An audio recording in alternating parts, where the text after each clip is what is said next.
in Israel, we don't want a vassal state, and that's not what Israel is. We don't want a client state, and that's not what Israel is. We want a partnership. We want an ally here. And the president believes very strongly that if Israel honestly, with our Gulf Arab allies, can play a very positive leadership role in this region, to where, frankly, the United States can care less about the Middle East because our allies in the region are giving up and taking control and taking ownership of their area of the world. Now, that doesn't mean we don't have interest here. That doesn't mean we don't care about what happens here. But we actually see this as an opportunity to build on the Abraham Accords. I think this Gaza deal is a critical piece of unlocking the Abraham Accords. But what it could allow is an alliance structure in the Middle East that perseveres, that endures, and that allows the good people in this region of the world to step up and take ownership of their own backyard. That's in the United States' best interest. I happen to think that it's in Israel's best interest too. Vice President Vance. Vice President Vance, you say that the ceasefire isn't on the verge of collapse, but why is it that the president sent Jared Kushner, Steve Witkoff, now yourself, and then Secretary of State Marco Rubio to Israel this week, if that's not the case? And if I could, you said that there were joint agreements between the two of you today. Could you please explain what those were? Well, to answer your question, look, this thing takes monitoring and it's going to take a lot of work. I was in the CMCC, which we opened up yesterday. A lot of our Israeli friends working together with a lot of Americans to actually mediate this entire ceasefire process, to get some of the critical infrastructure off the ground, from the international security force to some of the reconstruction of Gaza. It's not easy. I never said it was easy. But what I am is optimistic that the ceasefire is going to hold and that we can actually build a better future in the entire Middle East. But that requires some work. So it's not about monitoring in the sense of, you monitor a toddler. It's about monitoring in the sense that there's a lot of work, a lot of good people who are doing that work, and it's important for the principals and the administration to keep on ensuring that our people are doing what we need them to do. Mr. Vice President, how do you ensure do you have a comment on the foreign countries not willing to send troops to Gaza, afraid of Hamas? Let the Prime Minister answer the question. The first thing I got to say is, relative to the previous question, that when it comes to Israel's security, we do what we have to do. Right? That's always the case. That's not a question. But America has an interest in a strong Israel, as you just heard from the Vice President, and Israel has an interest in a strong America. America has other interests in this region where we can be flexible to accommodate that. That's good, because a strong America is in our interest. And equally, as you just heard the Vice President say again, a strong Israel serves America's interest in stabilizing this very unstable region. And you can't stabilize it without a strong Israel. So we make the decisions for the security of Israel, but we make common decisions for the region, which I think can serve us both. And that's what we discussed today. We discussed this idea of the day after. Remember, everybody said you don't have a day after, you don't have a day after. We're just creating an unbelievable day after with a completely new vision of how to have the civil government, how to have the security there, who could provide that security there, again with Israel taking care of overall security always. And we discussed that, and I think we have some very, very good ideas how to proceed. It's not going to be easy, but I think it's possible. Yeah, I mean, we're really creating a peace plan and an infrastructure here where nothing existed even a week and a day ago. That's going to require a lot of work. It requires a lot of ingenuity. But again, I just, having seen what's already been built in just the past 7 days, I think that we're on an incredible pathway here to do something that has never been done. And I think you've heard Steve Witkoff say this, you've heard the president, I believe, say this, that if we do this the right way, it could create a model, I think, that could lead to other peace agreements all over the world, because it shows what's possible when you're willing to think outside the box and actually put some elbow grease to get it done. Comment on the report that other countries are not willing to send forces to Gaza. Press, thank you very much. Thank you. Excuse me, sir. Thank you very much. Yeah, thank you. Thank you.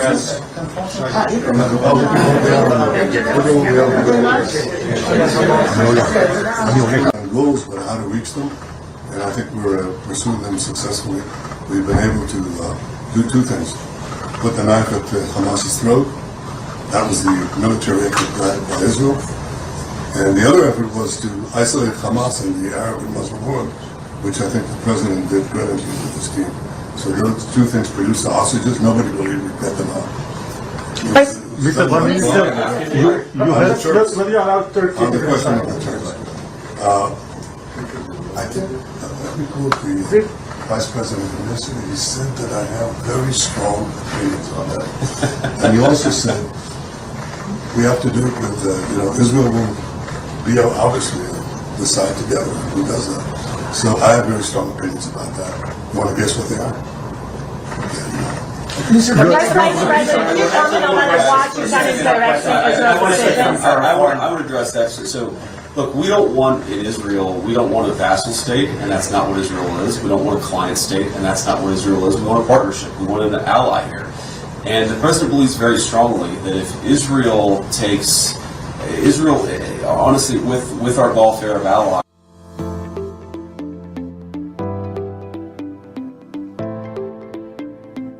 Every time your phone pings, a moment comes alive. Sometimes a single ping becomes an unexpected smile.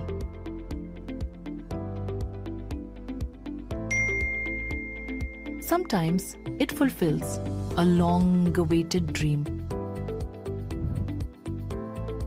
And sometimes it's a gentle sound that reassures your trust. These soft pings carry countless little joys. This festive season, don't miss the moment with Smart Ping.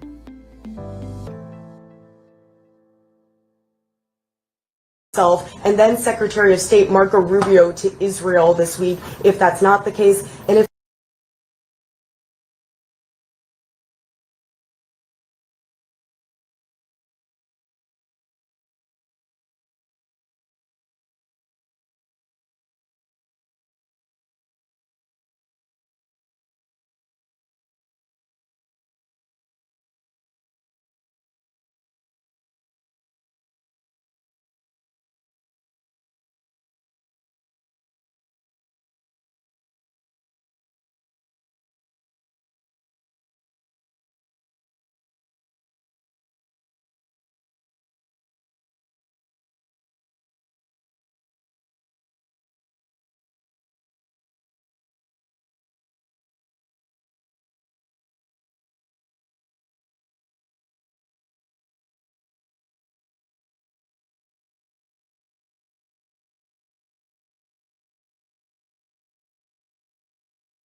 you.